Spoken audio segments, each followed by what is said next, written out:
Want to do a bit of an exercise? Sure. Okay, and then, if you don't like it, just tell me.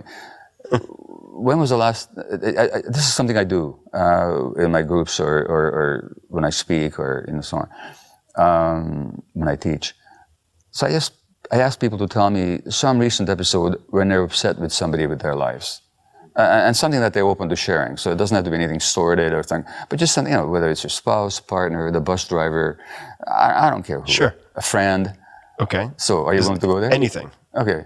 I can share anything? Just where you were upset with somebody. Okay. Yes. Okay, so what happened? Describe it? What happened, yeah. All right. There were a number of issues in my home, broken aspects of the home, things that were falling apart or needed to be fixed. Physically. Okay, yeah. Right. And I had hired someone to do these things while I was gone. Okay. And I came back and none of them were fixed. Okay. And your emotional reaction was? Anger. Rage. Anger, okay. Anything else besides anger? I think they're close cousins. Frustration. Frustration is anger, yeah. Yeah. I was disappointed. Disappointed is sadness. Yeah, it's a different feeling. So I was disappointed in myself also because I started to look at how maybe... Well, disappointed is not so much an emotion as a state of mind. I'm asking what the emotions were. What's inside disappointment? Something didn't happen, I want it to happen. How do I feel? Isn't there sadness there? Sure. Yeah, there's sadness. I'm not talking into it, I'm just asking. Well, I suppose I might be confusing states of mind and emotions. Yeah. I'm not sure how to delineate. Yeah, so I'm looking at the raw emotion. Yeah, sadness. So there's anger and sadness. Those are the emotions. Let's go with that. Yeah. Okay. Mm-hmm. So I'm going to ask you a silly question. What were you sad and angry about? Well, I suppose the answer, which is not the right answer I'm expecting, was I was angry that someone had made commitments to me and not fulfilled those commitments. Okay, well, that's what happened. They had made the commitment and fulfilled, but that doesn't tell me what you were sad or angry about. What does that mean that they didn't fulfill their commitments? Meant that they didn't care about me. They didn't they didn't respect me. So they didn't care about you and didn't respect you. What kind of person doesn't get cared or respected? I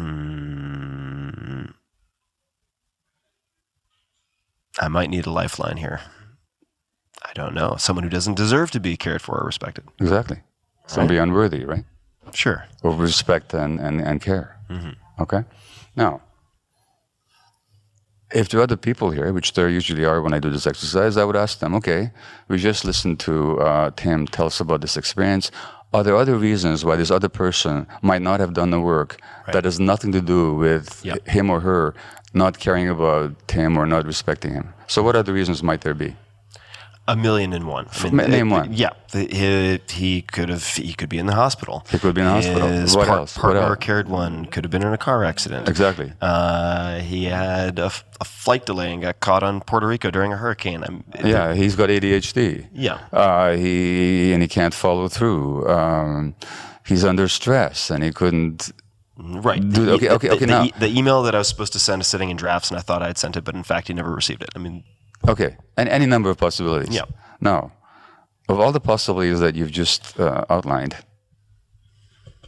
including that they don't care about you or respect you, which is the worst one? The one I immediately defaulted to. Right. So the worst. If the guy's dead, then it's bad. But internally. Yeah, internally, the worst assumption is the one that I immediately made. Exactly. So let's notice something. I should say we, because we're all like this, we don't respond to what happens. Mm-hmm. We respond to our perception of what happens. Right. Okay? That's what the Buddha said. It's with our minds we create the world. So that if you'd found out he had ADHD or he was stressed, or you might have been sad for him, but you would not have been angry and you would not have been sad. Okay, you might have, So first of all, we don't respond to what happens. We respond to our perception of what happens, to our interpretation of what happens. Number one. Number two, of all the possible interpretations, we choose the worst one. Yeah. number two. Thirdly, what I just said isn't true. We didn't choose it. It's not like you went through all these possibilities and you said, it wasn't multiple choice. Yeah. I chose option D. Oh no, he doesn't care about me. He doesn't respect me. You didn't do that. Your brain jumped there automatically, right? Mm-hmm. The question is why. Yeah. Now here's the learning. First time in your life that you felt hurt and angry that when you perceived somebody didn't care about you or didn't respect you, or has it happened before? This is where the exercise might go sideways. I'm going to hit pause on that. I think that's probably for more of a conversation over wine. But you'd probably agree it's not the first time. It's not the first time. Very good. And most people I talk to, it goes back way back. Yeah, this goes way back. Into childhood. Mm-hmm. Okay? And that's what trauma is. We don't respond to the present moment. We respond to the past.